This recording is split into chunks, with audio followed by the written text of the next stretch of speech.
Tenbound, the world's leading research and advisory firm 100% focused and dedicated to sales development, is now announcing the Tenbound Sales Development Conference 2020. This year, we'll welcome over 750 of the top minds in sales development to two major conferences, the New York City Leadership Conference on June 18th and the San Francisco Multi-Track Conference on August 17th. Join us at both and learn from the best in sales development in these one-day experiences. Gain the latest intelligence from the Tenbound analyst team, unparalleled training opportunities, and networking with the leaders in our industry at the Tenbound Sales Development Conference 2020. Go to tenbound.com/conference to learn more. That's tenbound.com/conference. Hello, everybody. Welcome to another edition of the Sales Development Podcast.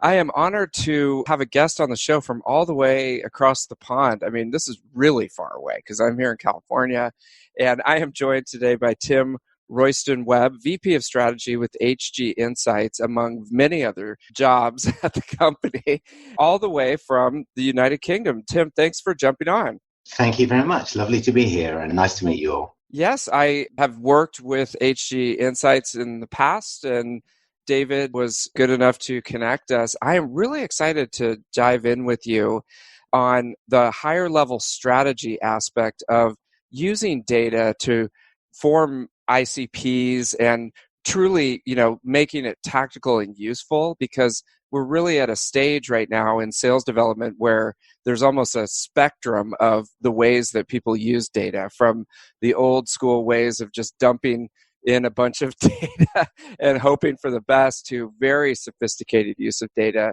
which I'm sure that you've seen out there in your travels. So before we dive into that though, Tim, tell us about your background. You have a very interesting background in how you came to HG Insights and how you became a high-level strategist at the company. Sure, no worries at all. So I guess I'm very fortunate in that in all of the roles, I've actually headed up a number of market intelligence companies and worked through market intelligence companies with a track record of sales and marketing directly into both enterprise and into the vendor space. And the benefit of that is, of course, is the collection of unique insights across, dealing with CIOs for many years, as well as, obviously, as I said, the provider market.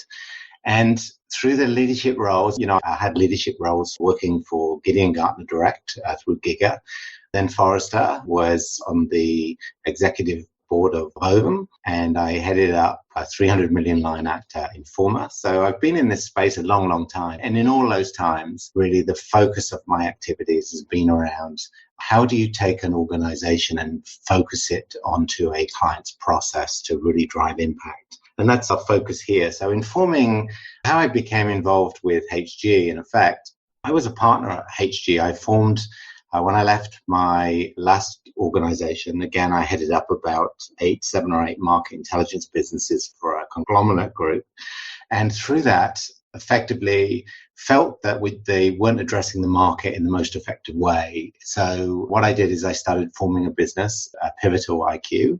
And Pivotal, one of the things that I did was form a partnership with HG, because HG Data, as was at the time, had, as we all know, very unique, high quality installation data, which forms part of the view that, if you want to be able to better compete in today's market, to really understand kind of the market landscape, having a good view of technology installs is key. And HG was a very strong, quality-driven engineering organization, I would define it as. And the one thing that we did at Pivotal was take the strength of that data and align it into the market through a very well-structured sales and marketing solution that was focused around client processes. And the involvement with HG extended, and HG Data, as was, and Pivotal came together in order to better face the market together to provide a more rounded solution. So, and through that engagement, one of the things that Pivotal brought to the HG Data family was a large number of insights driven by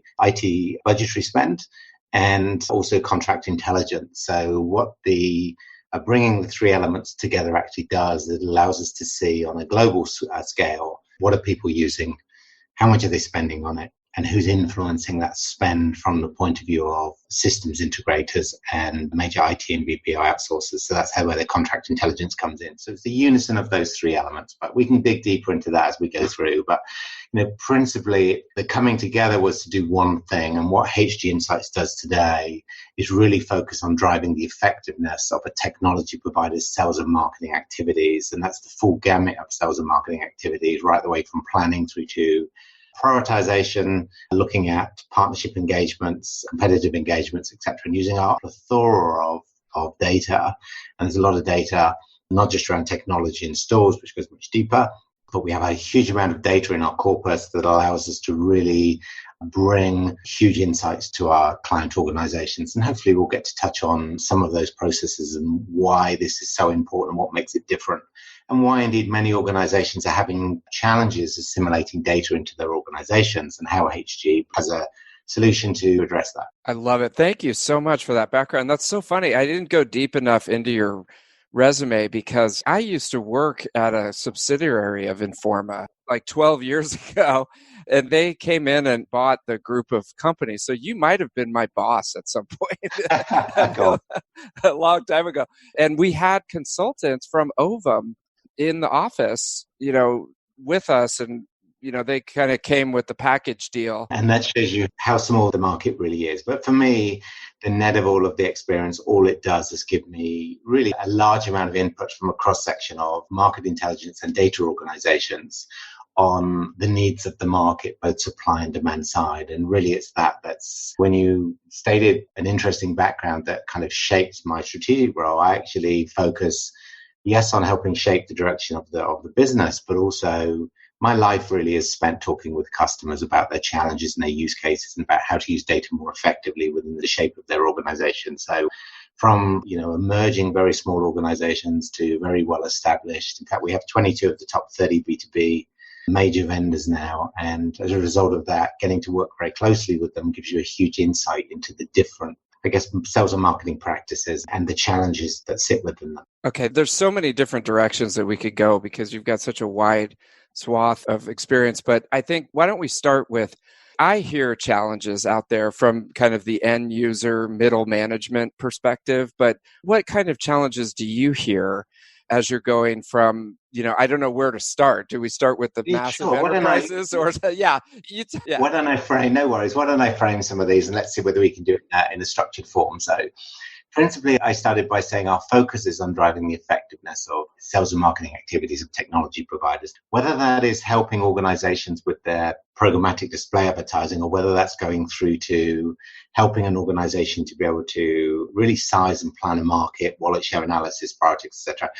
One of the problems in the industry at the moment is that the first major challenge is when you think about first level data. Okay, we think about an organization's own data. Typically, most organizations, when they will engage with a company like our own, will look to augment their own data. And part of that augmentation is usually in the form of, hey, I've got my CRM records. Can I enrich them with installs or spend? And of course they can. But principally, the problem you have, and if an organization is trying to increase their effectiveness, other than trying to better compete or run a series of campaigns, whatever else, the reality is, most organizations' internal data has evolved from a set of lists they've bought, from a set of previously territory reviews, from a series of sales guys joining the organization and adding their contacts and companies and etc. So what you find is most organizations' CRM systems, collection of entities, and I've worked with some organizations where they've given me several million entities to review and enrich and score and all the various other things. And other organizations who might be much more focused, I could go to a major service provider who might turn around to me and say, our sweet spot is these 5,000 companies. So you get a whole mixture in between. But the reality is none of them truly they reflect history, they reflect previous expenditure, they reflect a whole mixture of things. And if we think about traditional marketing processes, what marketers and sales guys ultimately love to do is they love to be able to segment, size, and really compare and contrast different companies against each other to prioritize them and understand where they should focus, whether that's where they should focus a campaign or whether that's where they should focus a calling activity or an engagement activity, whatever that is. Now, the problem with that is most people's data today doesn't represent the market. So, I can take a major hardware vendor, which I've done, and, I can look at it and they'll give me 1 million companies, and I will turn around and say, that's great. But, look at, you're missing 40% of the market. And, how can you do white space analysis when you have a composite view of a market? So the fundamental problem with the application of data today, if you were to come in and say, well, okay, let's just enrich my current database with installation records, which of course we do from many clients, in order to help them perhaps put some competitive campaigns or to light up or set a context around a customer's IT environment to support a messaging campaign.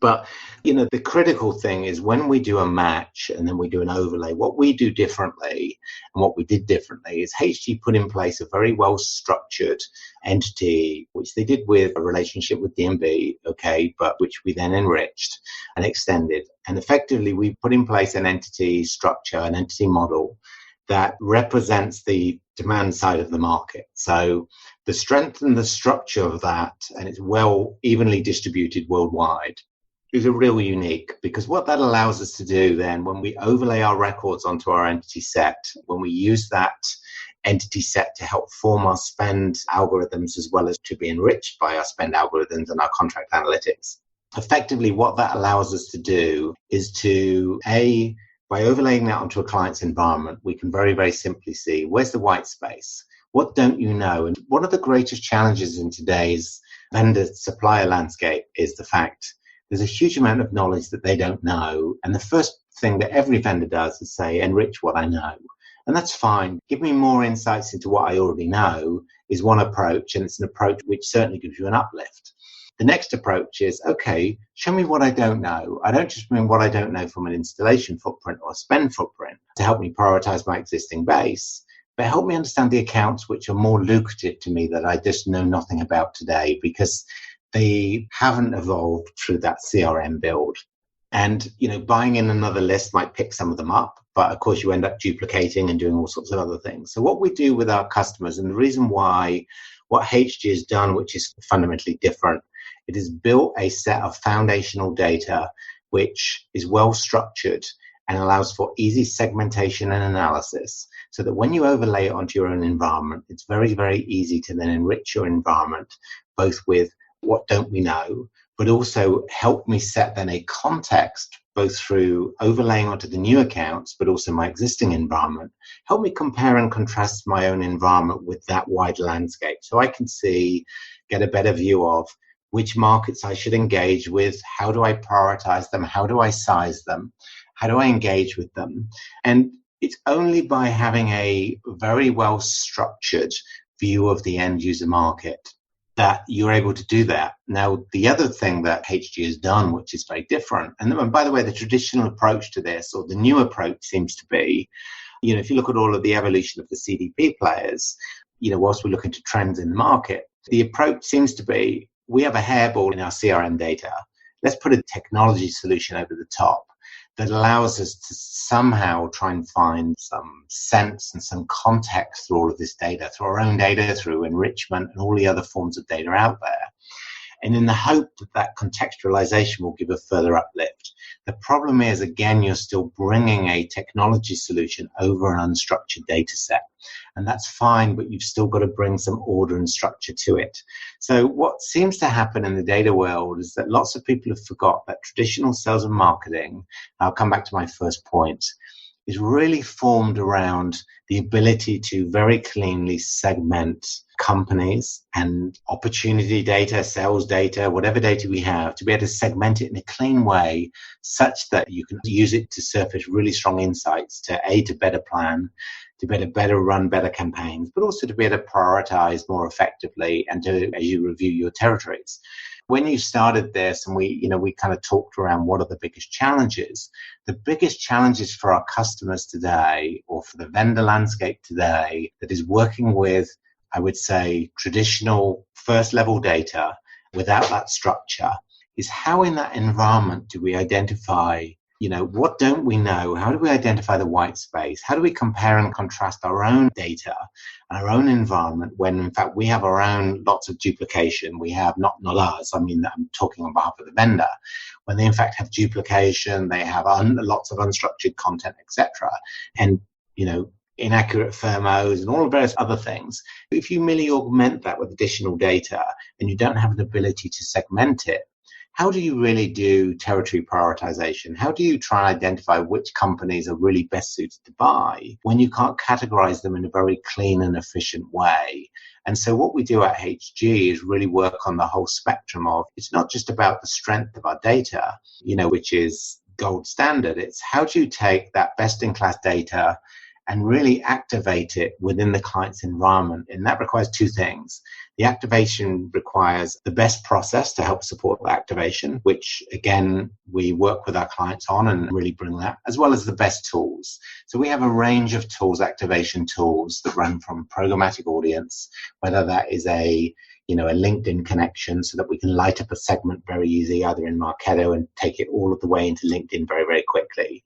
Whether that's contextualizing an account record in Salesforce very, very simply with a native Salesforce tool where we can actually show, what the client landscape, not just whether he's using one or two products, but what's really going on in his infrastructure to show that client spend, whether that's in Salesforce, whether it's in Marketo, whether it's in a programmatic audience play, a wider audience, digital audience play, or whether that's in a platform delivered product, or it's a flat file enrichment or a list buy. All of it is based on the same foundational data. And the critical thing is how you activate that in the best way into the client's process. And that's our difference. Rather than throwing purely just technology at it, as well as bringing out a suite of tools, we also have something called Desktop as a Service. Effectively, we have a whole team which basically takes the data and works with the client to bring it into their environment in the most effective way. And depending upon the option that's the client is using, that's an inclusive element of our service, which effectively allows us to really best deliver to the client. And that's mainly because, you take a technology solution and just throw it at your environment. Every vendor's process is slightly different. And what we do is we work with the vendors to bring them to a common place so they can get the best functionality through our tool set. But to do that, they need some handballing, and that's why we use Desktop as a Service.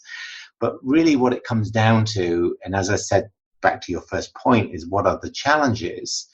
I go back 10, 15 years, it was much, much easier to sell and compete.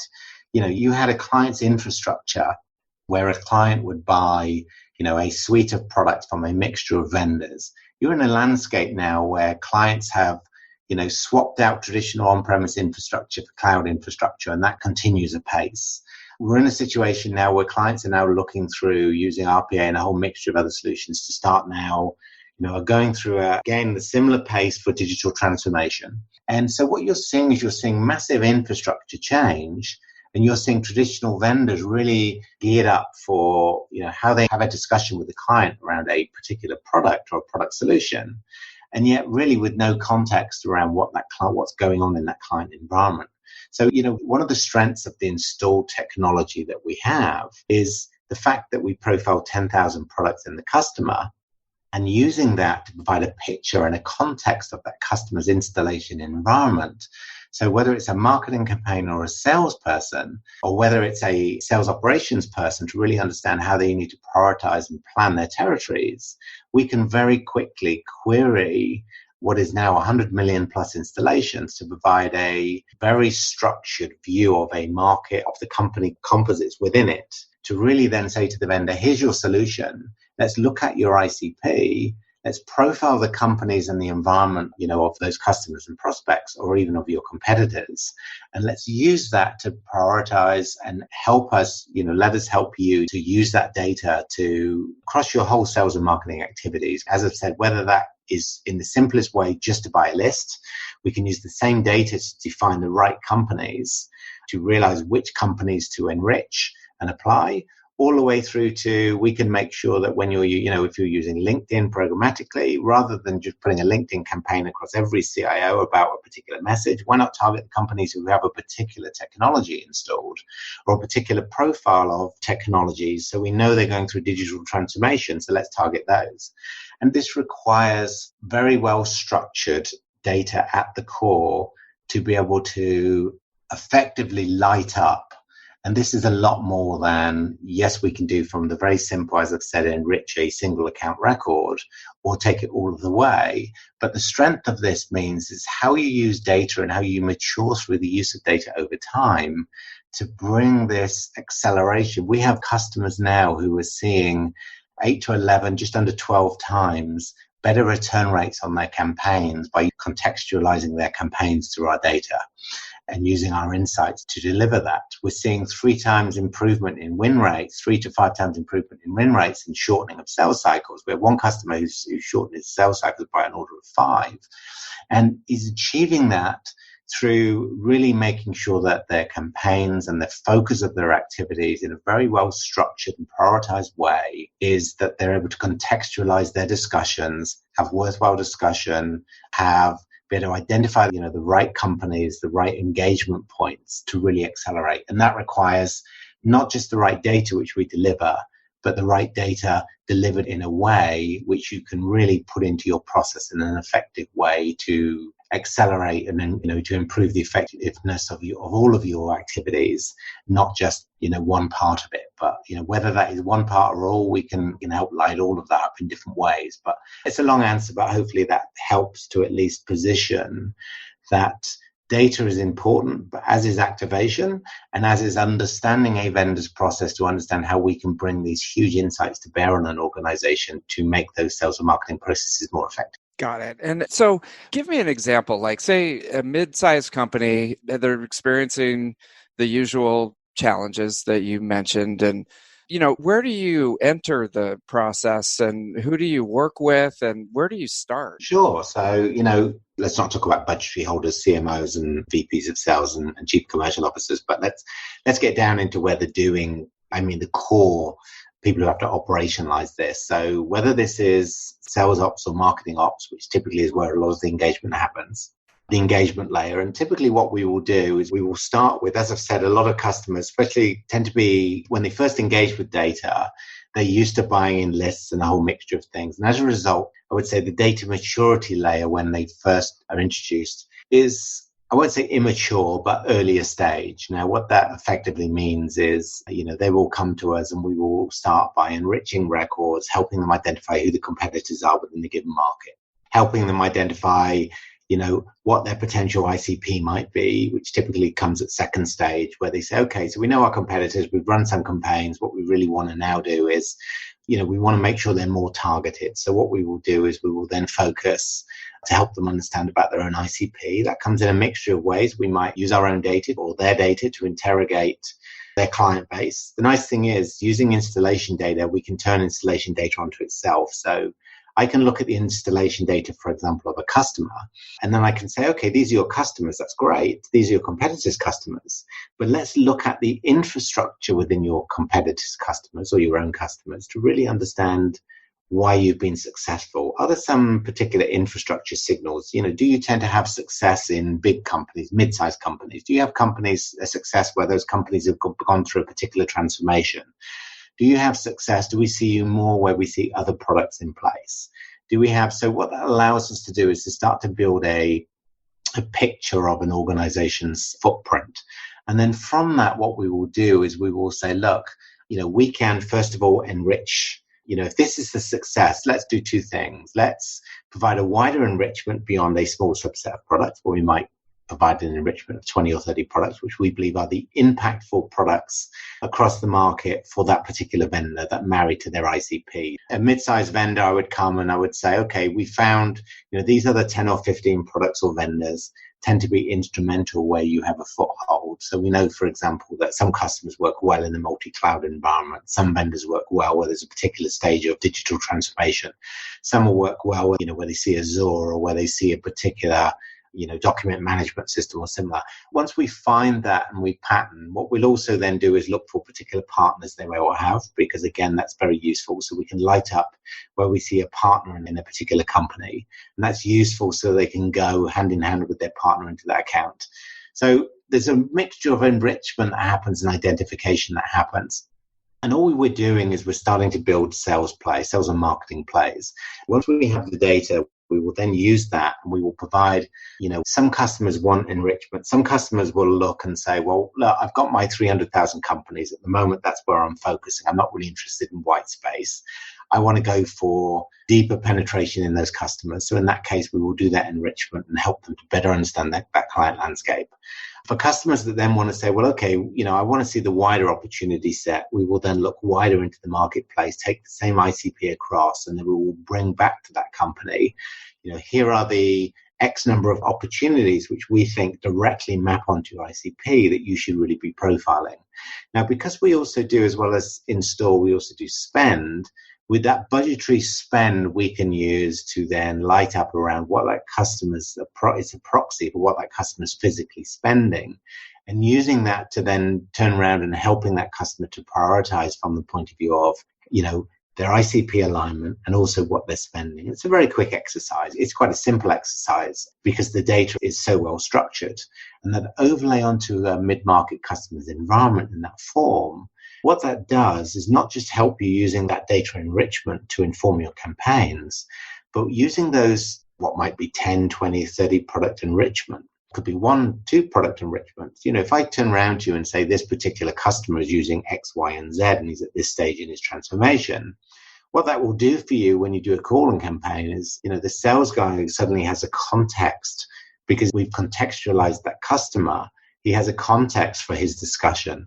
And that's where you really start to get the enrichment, that enrichment into how you contextualize your marketing campaigns or your sales calling or your sales activities, and how you then prioritize the fit of those customers to those, which allows you then to prioritize, make sure you've got the right territories, whether that's, as I said, white space, whether it's just territory prioritization, whether it's wallet share sizing, using the spend as a way to do that, or whether it's through operationalizing, your engagements through that contextualization of the customer. And that for a mid-sized customer, all we have done is enrich those records and provided the enrichment, not just across their existing base, but if they want to extend that into that white space across the market, to then turn around and say, this is what your market really looks like. This is the gap to where you're currently focusing. And this, we then enrich those new opportunities so you can see them side by side with your own. And we can turn around and say, here's the market, here's where you're focused, here's the gap. And we've enriched it so that you can now target both your existing base and that opportunity space, using those enriched records and that contextualization to best effect. And, 2 things happen through this. One is you get a win through the enrichment and that contextualization, the fact that your campaigns and your calling through the different activation routes we have become really effective. But secondly, what happens is the focus you bring into your organization through, you now have a purpose and a very well structured way to operationalize through data, you get an immediate uplift. And it's the operationalization of that data and your process, right? Because it's really your process which is the most important element. Data just forms into your process, but it's helping bring purpose to the operationalization of your process that effectively is where you get your uplift. And what we've seen across all of our clients is where they take this data and really then say, well, okay, now we've got this. Let's think about our messaging. Let's really now target these campaigns in an effective way. Let's make sure our sales guys focus in like this across the opportunity accounts, use this contextualization. It's that discussion, not what a technology tool is going to deliver for you. It's the focus of the activities and the focus of the customer context that really lights up your existing processes, because our vendor customers are working very hard and are very skilled and much more skilled than I am at their sales and marketing processes because they're personal to them. What we're able to do is to help them to really focus their activities in the right way and prioritize their activities in the right way by helping light up their campaigns and their activities using the best-in-class data. That's really what we do, and that's how we drive effectiveness, because if a data provider stood up and said, we can drive effectiveness for your process when you've got millions of experts, and we deal with the biggest companies as well as the smallest. The critical thing is what we do is we bring data into an organization and insights into an organization that helps give them a purpose or focus around their existing activities. And it's that focus, that operationalization of that process in a more effective way, which gives the uptick. And our data and insights merely inform that. But as I've said, it's the largest customer or the smallest. Now, the great thing for your first point, which is, a mid-market company comes in, wow, this sounds like a lot of data, a lot of insight. The great thing is we run a syndicated service in what we do. So small clients, whether it's a one-man organization, a mid-size or a very large organization, gets access because we have very well-structured foundational data. All of our clients and this data is syndicated. What this means is whether your entry point is a list buy or whether it's all of the way through to a full propensity model, using all of the data, you're able to access the same data, whether you're a 20 billion customer, a revenue customer, or a new fledgling 50, someone who's, may well be a 500,000 company dollar revenue organization because they're just out of the blocks. The great thing is you can access the same data because of how it's delivered and get access to that data and bring it into your organization to make you as effective as whether you're a large organization or a small organization. The only difference will come in the level of internal resources you have to operationalize your own process. The question that I have is when you are working with companies, like say we take it back to the mid-sized company, they come to you and they now have installed and they kicked off the project, and then who runs it and who's in charge of it and how do they maintain the process to make sure that they get the full value from the investment? The nice thing is because of what you find with a customer, as I said, whether it's a small shop or a very large shop, there are different points of engagement. So what you will find is some will have a much more structured sales and marketing process and others just won't. And the nice thing is, as I said to you, we have this foundational data which sits at the core. And then around it is a whole series of activation points. At the moment, our marketing activities are, we want to do, we're focused on display advertising because that's just what we do. That's fine. We can light up segments. We can take their data. We can take that marketing. We work with that marketing operations person. Say, give us our ICP. We'll help you light up a segment. We'll enrich that segment.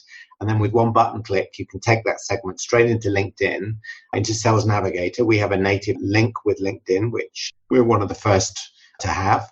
And what it allows you to do is to take a segment straight into LinkedIn through the Navigator and then execute your campaigns very, very simply. The same way we have, a Marketo linkage. So again, if you're a small shop and you want to just buy a list and light it up that way and run your own campaigns, the marketing person themselves can do that.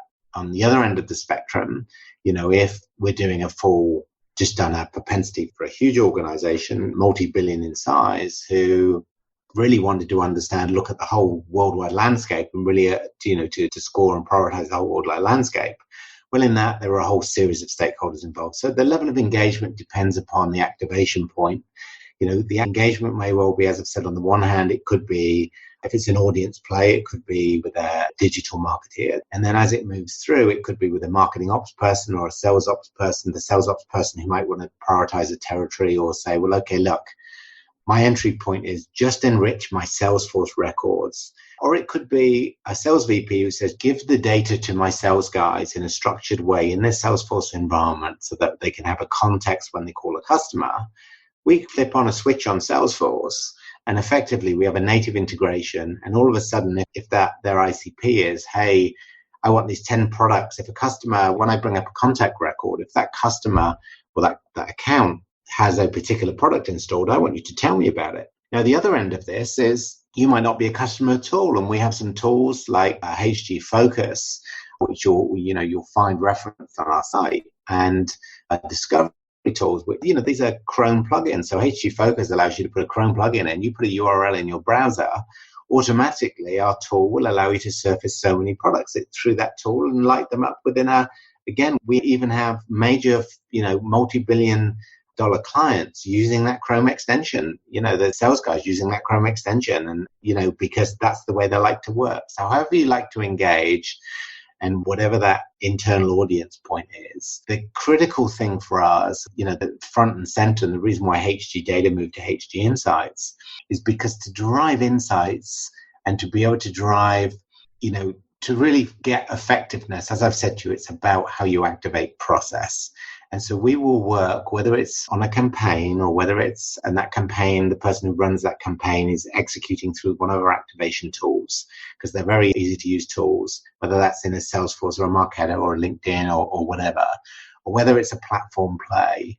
What we do is we work with the client to put the best tool into effect so they can self-serve and really deliver this, because the critical part of all of this, though, and the reason why this is all easy is because it's the structure of the data and the way that we present the data to the client that allows a very simple overlay into the client environment. And historically, as I said, whether this is within the Salesforce landscape, the Marketo landscape, LinkedIn, or whether it's through our bespoke platform play, or even one thing that I should add is we have over 50 channel partners. And those channel partners also have access to our data. So whether you want to engage with us direct or one of our channel partners, think of any major CDP player or any major player, in Pensity or any of those, or even in Intent, they probably have access to a subset of what we do. And, we have the ability, however the customer wants to engage in the most simplistic way, the effectiveness of his process, we'll have a solution either direct or through our channel. I think that's the critical point. And that's why we changed our name from Data to Insights, because it's about providing the tools to help surface insights within your environment and within your process. And, we continue to bring out more and more activation tools. And whether that's with a marketeer, a marketing ops person, a salesperson, a sales VP, a sales ops person, we have a whole suite of tools which deliver different things to make sure we engage in an effective way with the client's process. Got it. And so the linchpin in many cases then is the abilities of the people that you're dealing with at the client side, though, right? Because you can only put so much money into professional services before you have to pull out and let them ride the bike, right? Take the training wheels off, and then you got you rely on. And I don't want to confuse this with. I think it's an important distinction, actually, that if I projected it's professional services, actually our professional services probably makes up about 0.5% of our operational revenue. This isn't a professional. What we do is we built activation tools that when the client buys the data from us, we deliver that data or the insights back to them in the most effective tool set that they need. So whether that is, as I've said, a Salesforce activation point or a LinkedIn activation point or a Marketo activation point, the tools are there and the efficiencies or the syndicated cost efficiencies are there because it's delivered primarily through a tool. Our desktop as a service is really a customer success overlay to make sure that we fit into that client's process, not a professional services overlay. And the professional services overlay only comes in if you want to do something really different, like you want to do, a big propensity model. That's different. If what you want to do is to light up your data by enriching it, that's a match and apply. If what you want to do is take an ICP or define an ICP, for us to be able to identify the products that you need to enrich with, I've got to do an ICP with you to start with. I'll do that as part of my customer success because I want to expose the products to you. And to do that, I've got to really help you identify what those products are. And so, part of that customer success approach is self-serving, because in order to be able to best serve your process and best support your campaigns, we work with you because ultimately, if I get my data in, if I can get our data and insights into your organization and you get the kind of returns that our customers get, you're never going to move away from it, because I bring to our customer organizations structured data, structured insights, and real intelligence that they can run across, whether it's across their planning process or their execution processes. And as I've said, the reason why I started off with, we have this common data at the core, whether the entry point is merely I want to enrich a campaign, or it's I want to set a contextual view of customers in Salesforce, or it's I want to go the whole other way and build a really detailed propensity model through professional services approach. We can engage with the whole gamut of that, mainly because what we've delivered is a whole suite of activation, syndicated activation tools to be able to deliver that for the customer. And I can tell you now, I have many, many customers who are sub 50 million in size, sub 20 million in size, many who engage with us through marketing and sales operations and have achieved incredible results. They're testimonial clients for us. And they've done it through using those activation tools. And then as they grow, the nice thing is they may well start with a list enrichment. But as they move through that and say, great, now how do I light that segment up? How do I use your tools to then help me engage through LinkedIn or whatever? All it is about opening up another activation point, another tool within the process. And the biggest challenge for most of our customers in the past has been, how do I really achieve sales and marketing alignment? Well, what we provide, because we provide data which bridges the whole sales and marketing process or can support the whole sales and marketing process, whether that entry point is through sales or through marketing, or whether it starts with sales and then retrospectively goes back into, great, now I've contextualized through sales, hey, marketing get a wind, and now what we want to do is to really enrich our campaigns to really then help that sales resource, whether it's back to front or whether it starts at sales marketing and works forwards into that sales environment. It really doesn't matter. It's the same data and the same structure. And that's one of the things I can't understate. The ability to traverse a process and help customers to get the right data that they can grow with, start simply if need be, but they can grow with across that process. But to achieve that, you need this very well structured, or you need a provider that has this very well structured foundational data that you can draw upon, whether you're drawing on one data point or you're drawing on several thousand, or you're drawing today on 10 and then next month or next year you're taking in 100 because you've grown, and it's proven itself in your organization and you've grown in sophistication to apply. And that's why I started this by saying, with the backdrop of, most customer environments where, they need the ability to access the kind of level of data that, the very wealthy companies can. Well, we can do that now because we have this data in a very well structured form, which we can syndicate access through, whether you're spending a few $1,000s or many hundreds of thousands. It's the same data. It's the same implied access. The process level might be different, but that doesn't matter.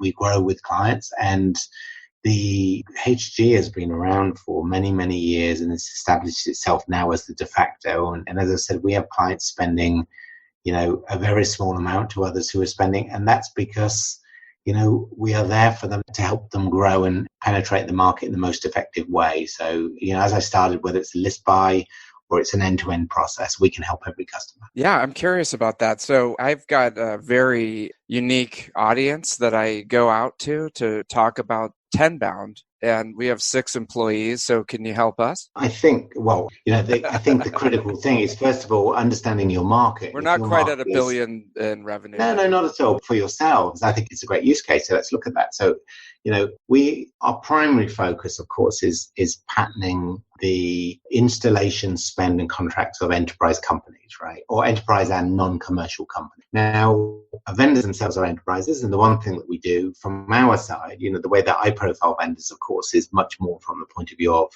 we focus on what is the internal IT infrastructure of organizations. And I think the first question will be, is your organization interested in the internal footprint of a company? You might look and say, well, actually, my focus, or my ICP, is really focused around how I can help organizations with their sales and marketing process. Well, what we don't do is we don't provide intelligence on a sales and marketing process. We provide intelligence on companies and their IT activities to help companies, IT providers, to better target those IT end users. Now, if your audience is, I want to understand now for yourself, because I know you're focused on the sales and marketing landscape, or I believe you are, what we're able to do, of course, it's a different use case and not a typical use case it's not my primary use case, but, we have a lot of intelligence on the vendor landscape. So, of course, I know, I can, with 100 million plus installations, I can tell you, for example, by market, who is penetrated where, the level of their penetration, where their focus is, what their activities are. If your focus is, I want to really understand, which vendors dominate which segment, so I can help them, who's winning, who's losing, what's going on, what their footprint is, where their principal markets are, because through your focus, you want to help those companies to better engage with particular markets. Then, of course, we can help with that because we understand those vendors' landscapes. But we understand those vendor landscapes through the eyes of the installations that they have with end user companies. And I think if that fits your process, and this comes to my earlier point, then we can absolutely help Tenbound. If it doesn't fit your process because you're really focused in how can we help someone's operational process around, use case need, whatever, then, My focus and work on use cases with customers is about helping them to engage with those end user audiences. If that aligns with your own use case, then sure, I can help. Excellent. Okay. So I'm interested.